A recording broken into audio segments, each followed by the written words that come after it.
오늘은 특별히 종려주일 또 고난주간이 시작이 되고 또 성찬 예배를 드립니다.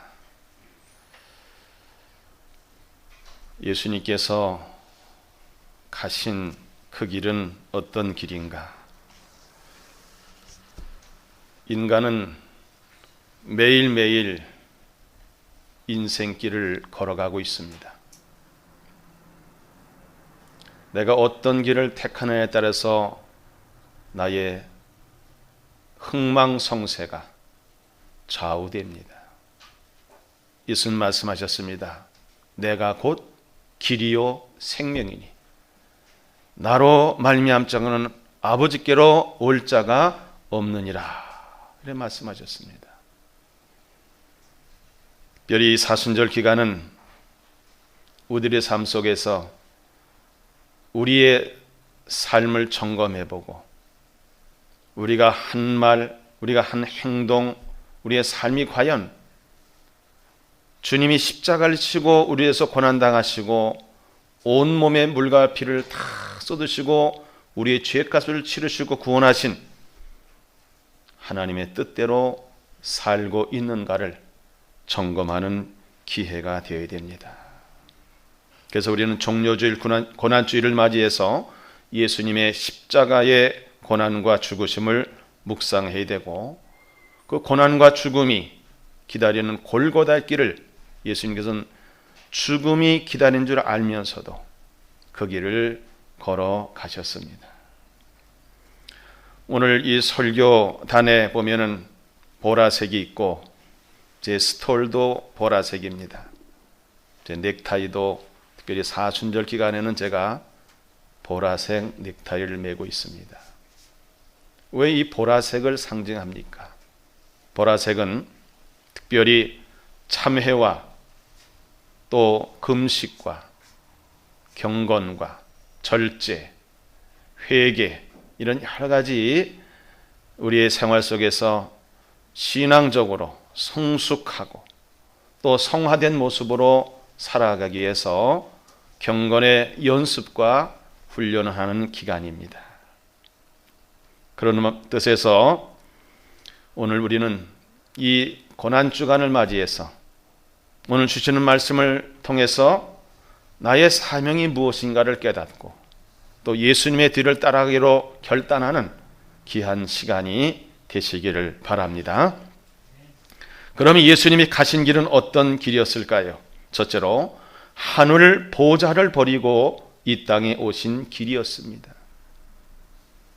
요한복음 1장 14절에 보면 말씀이 육신이 되어 우리 가운데 거하시매 우리가 그의 영광을 보니 아버지의 독생자의 영광이요 은혜와 진리가 충만하더라 그랬습니다.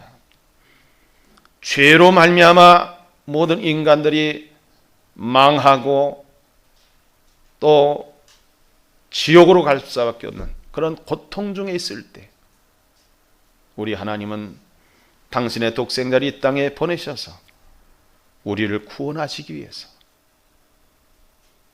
때가 되매 모든 보좌와 권세와 영광을 다 버리고 이 땅에 내려왔습니다. 그 사실을 바울은 이렇게 고백합니다. 그는 근본 하나님의 본체시나 하나님과 동등됨을 취할 것으로 여기지 아니하시고 오히려 자기를 비워 종의 형체를 가지사 사람들과 같이 되셨고 그랬습니다. 우리를 구원하기 위해서 우리의 죄의 문제를 해결하기 위해서 죄 없으신 하나님의 아들 독생자 그분은 종의 모습으로 이 땅에 내려오셨습니다. 오로지 저와 여러분을 구원하기 위해서 모든 죄를 용서해 주시기 위해서 그분은 모든 기득권을 다 버리시고 이 땅에 내려오신 길이었습니다. 또한 예수님은 30세부터 공생의 기간을 하시기 위해서 광야에 가서 40일 동안 금식기도를 하셨어요. 마귀에게 시험을 받는 것을 말씀으로 물리치고 승리하신 후에 예수님은 온 천하를 다니며 복음을 전파하셨습니다. 예수님의 그 길은 복음 전파의 길이었습니다.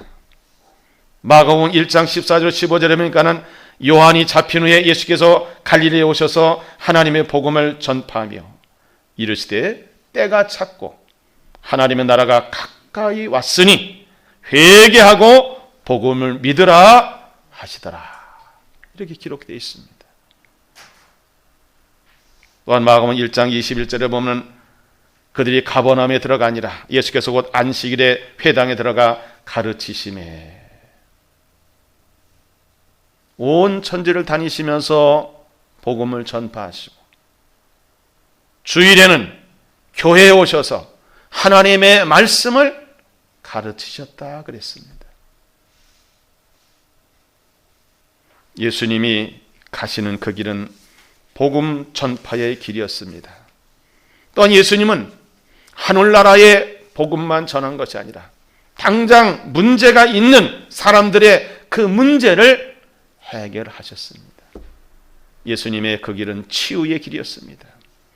예수님 당시에 병든 자가 많았습니다. 지금도 그렇지만 그때는 의술도 그렇게 좋지 않고 많은 사람들이 전염병에, 질병에 또는 소경, 귀머거리 또는 벙어리, 귀신 들린 자 온 천지의 고통 중에 있었습니다.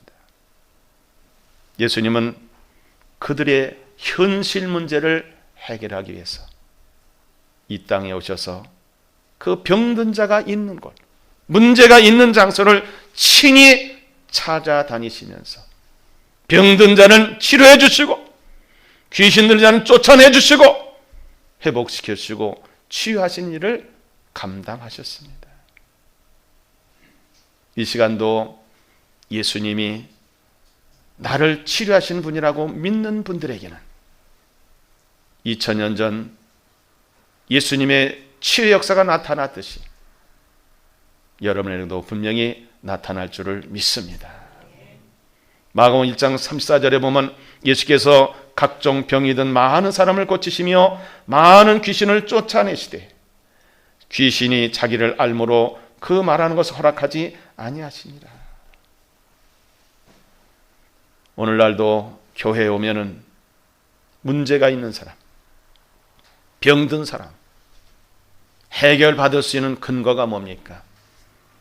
예수님은 이 땅에 오셔서 당신의 본을 보여주시고 또 제자들에게 그런 능력을 주셨습니다. 오늘 이 시대도 하나님의 말씀을 통해서 주의 종이 말씀을 선포하고 기도할 때, 안수할 때 치유의 역사가 분명히 나타나고 있습니다.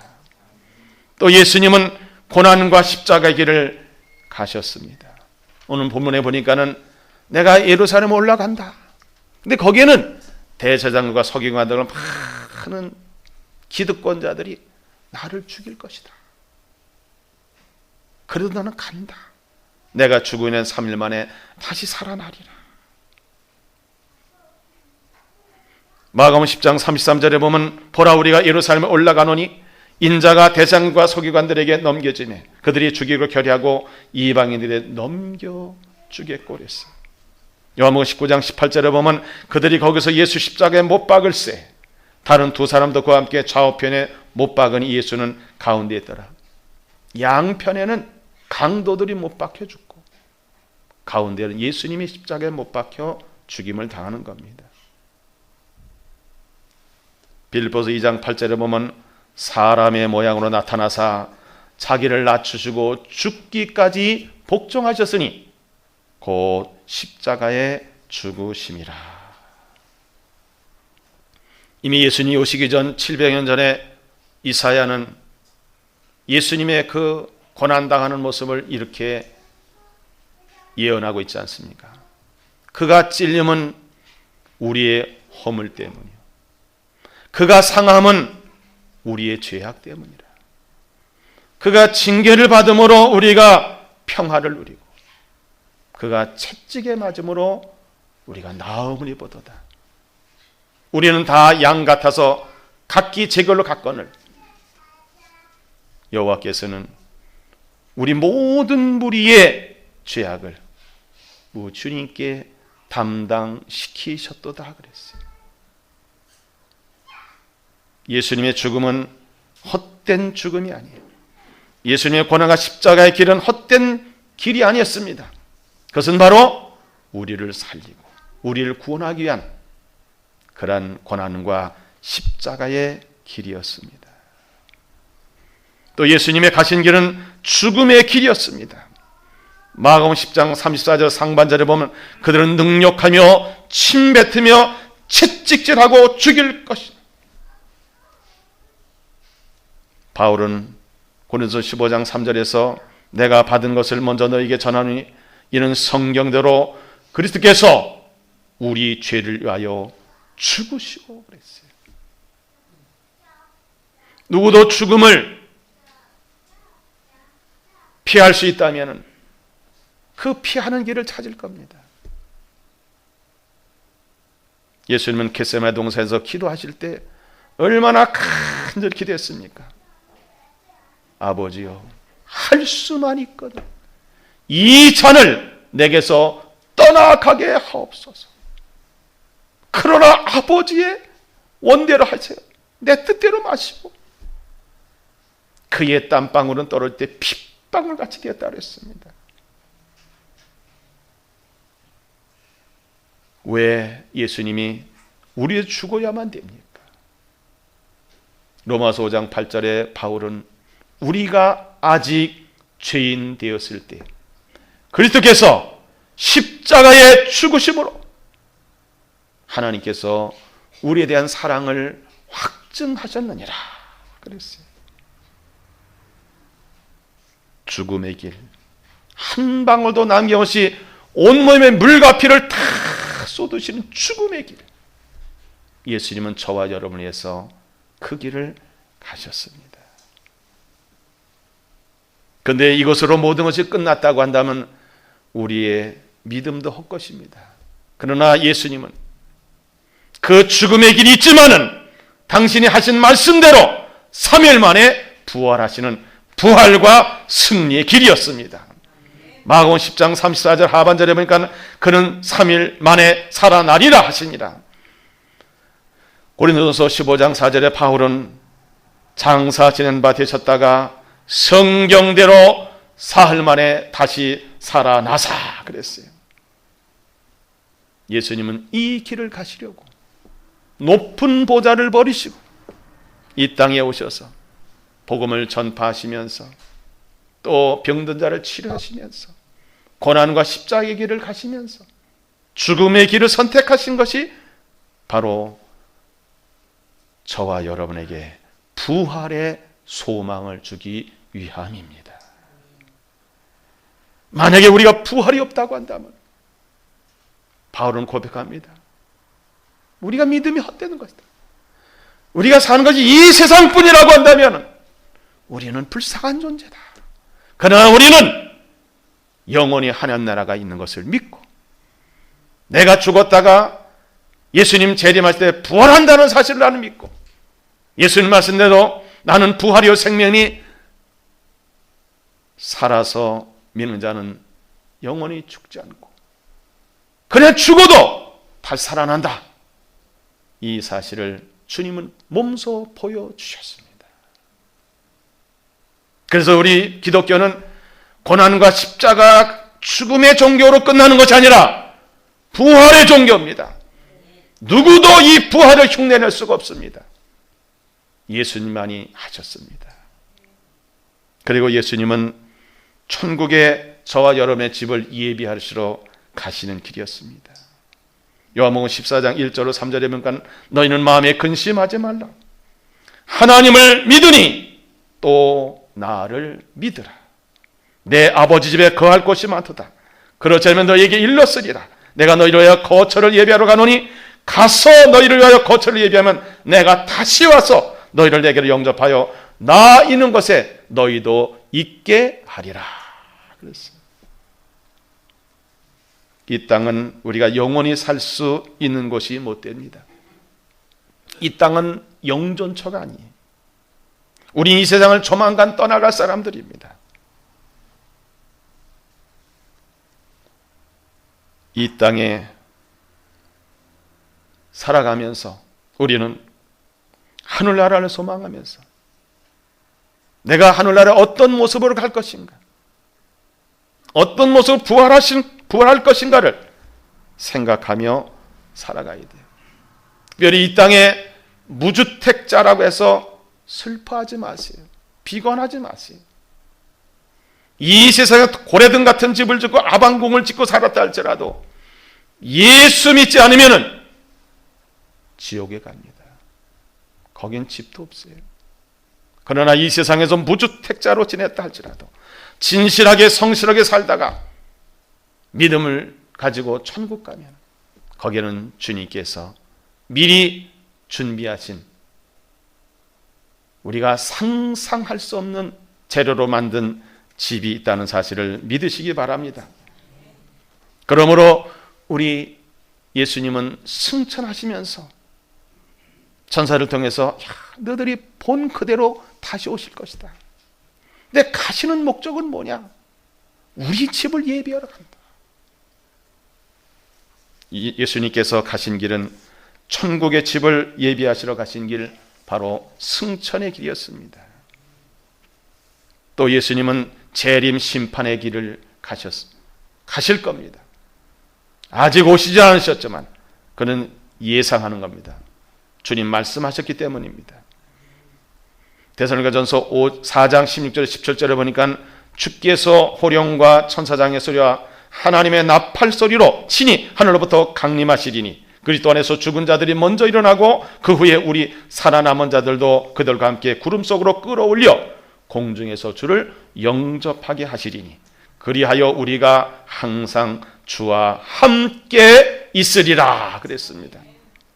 요한계시록 22장 12절에 보면 보라 내가 속히 오리니 내가 줄 상이 내게 있어 각 사람에게 그가 행한 대로 갚아 주리라 그랬어요.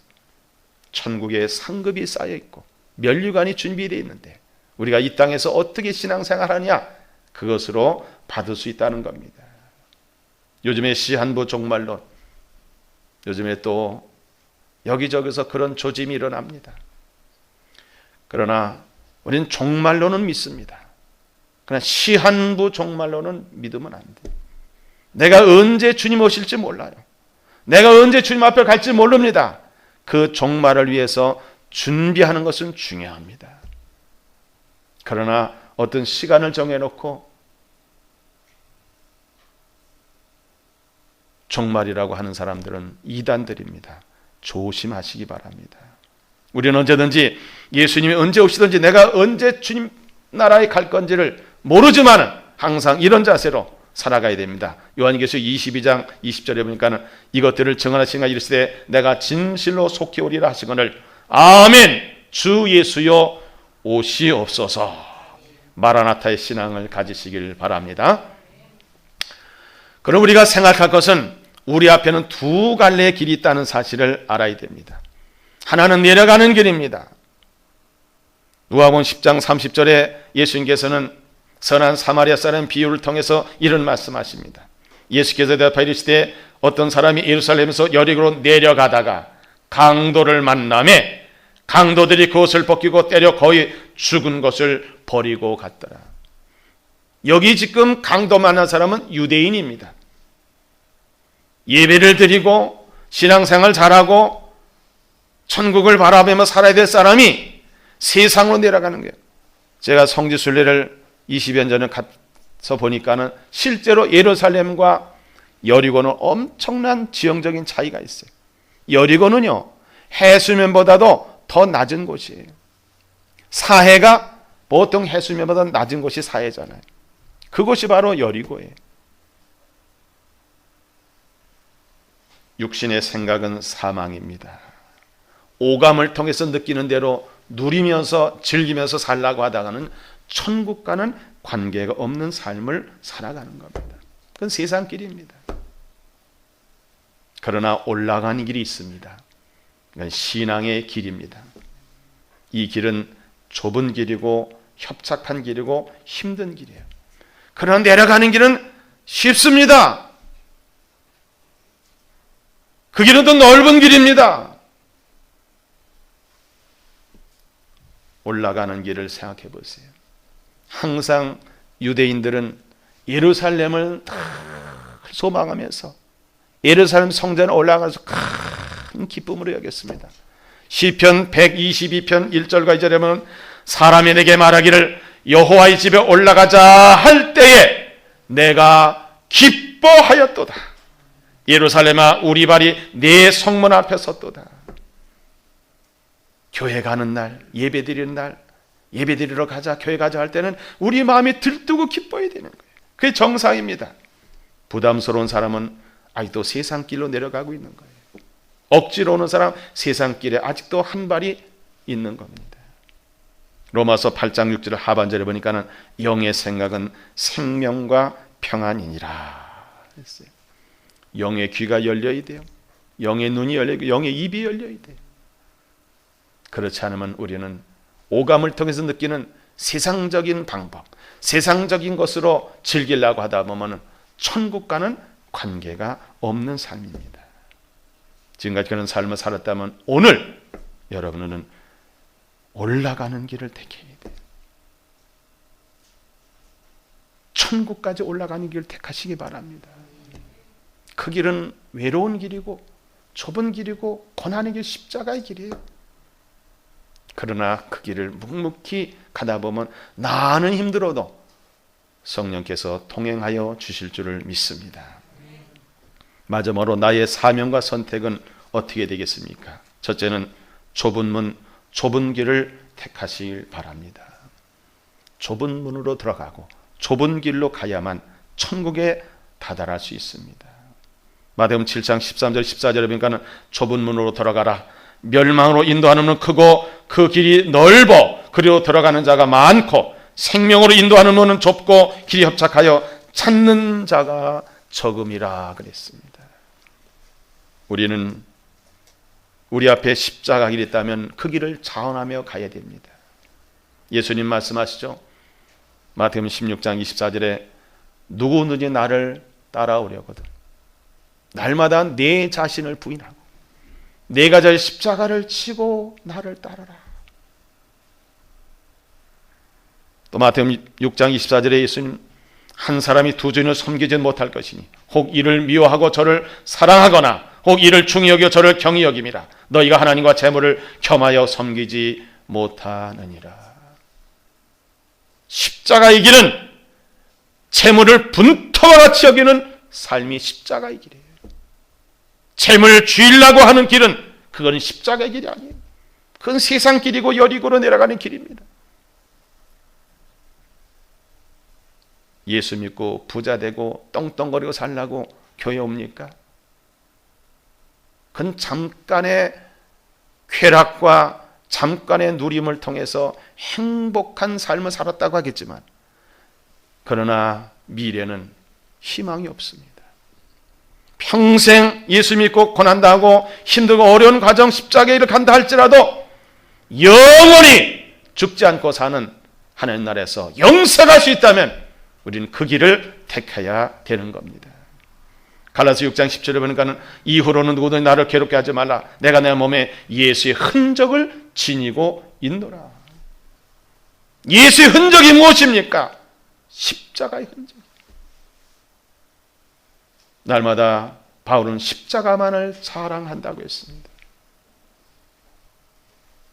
우리는 예수님처럼 온 인류의 죄값을 치르는 십자가는 지지 못하지만 내가 져야 십자가, 내 몫의 태인 십자가, 내 가정의 십자가, 부부간의 십자가, 형제간의 십자가, 교회의 십자가, 이 사회와 민족과 세계 평화를 위한 복음화의 십자가는 우리가 칠 수가 있습니다. 십자가를 지는 사람에게는 십자가만 바라봐도 더하기 인생이 되지만 십자가를 지는 인생은 곱하기 인생이 될 줄을 믿습니다. 마지막으로 사명의 길입니다. 우시아 왕이 죽전 해에 이사야는 낙심했어요. 그래도 자기 뒷배경이 왕이었었는데 왕이 죽게 되니까 계속 기도하러 성전에 갔다가 하나님의 음성을 듣습니다. 주께서 이르시되 내가 누구를 보내며 누가 우리를 위하여 갈꼬. 그때 이사야가 외칩니다. 내가 여기 있나이다. 나를 보내소서. 그 당시에 이스라엘 사람들은 영적인 귀가 막혔어요. 영적인 눈이 멀었어요. 영적인 입이 닫혔어요. 아무리 전파해도 듣지 못하는 자들. 오죽하면 하나님께서 이사야를 통해서 소도 임자를 알고 날기도 나기도 그 구유를 알건만은 내 백성은 나를 모른다. 그때 그는 복음 전파의 사명을 내가 여기 있나이다. 나를 보내소서 사명의 길을 택한 것입니다.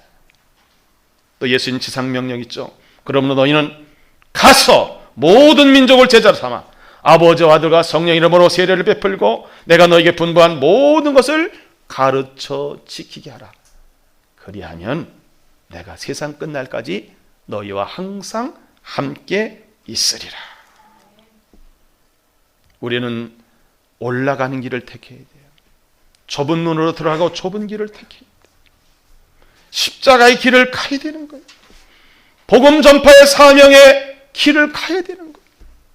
우리를 위해서 죽으시고 우리를 위해서 부활하신 예수님, 그분을 위해서 우리가 산다고 한다면 이 세상에서 떵떵거리고 살라고 하지 말고 가난한 자들에게 나눠주고 우리는 그 좁은 문으로 들어가고 좁은 길로 가고 십자가의 길, 사명의 길을 가서 복음을 증거하는 자리라면 어디서든지 복음을 증거하고 최선을 다하다가 주님 부르실 때 천국 가야 되지 않겠습니까?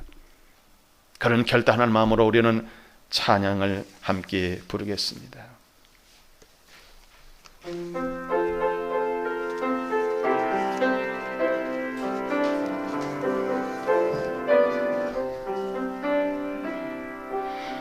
비바람이 앞길을 막아도 나는 가리 주의 길을 가리 눈보라가 앞길을 가려도 나는 가리 주의 길을 가리 이 길은 영광의 길 이 길은 승리의 길 나를 구원하신 주님이 십자가 지고 가신 길 나는 가리라 주의 길을 가리라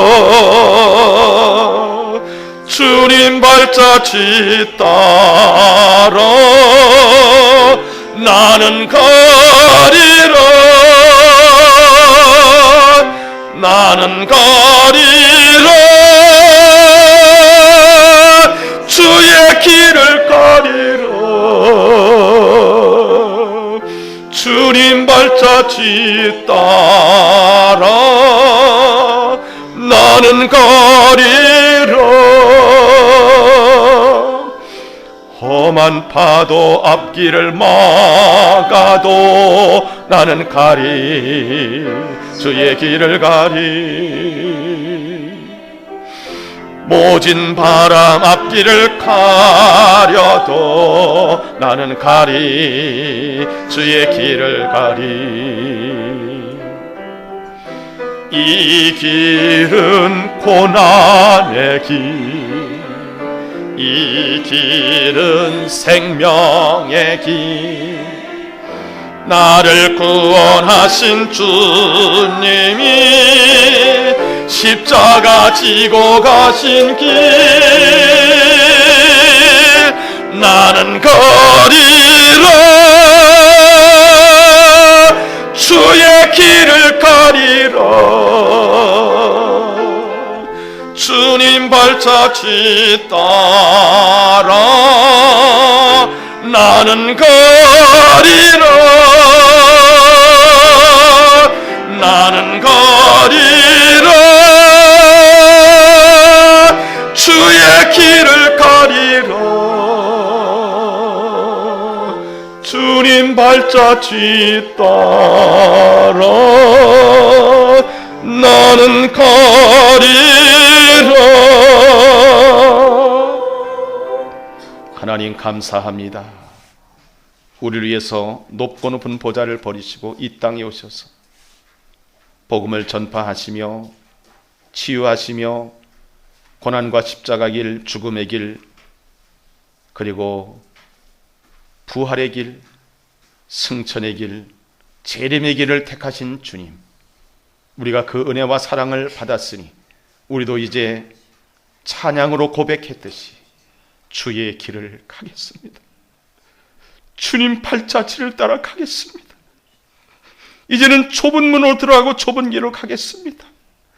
제가 여리고로 내려가고 세상 길, 넓은 문을 택했던 길을 돌이켜서 이제는 예루살렘을 향한, 천국을 향한 좁은 문, 좁은 길을 택하여 우리도 십자가를 지고 우리도 사명을 감당하며 우리에게 베푸신 은혜와 사랑에 감사하며 날마다 행복한 발걸음이 되게 하여 주시고 우리의 삶 속에 날마다 꿈만 같은 일이 일어나게 하여 주옵소서. 끝내는 천국에서 생명의 면류관, 의의 면류관, 썩지 않은 면류관을 얻게 하여 주시고 이 땅에는 후손들에게 아름다운 신앙의 유산을 물려주셔서 신앙의 명문 가문을 이루게 하여 주옵소서. 감사드리며 예수님의 이름으로 기도하옵나이다.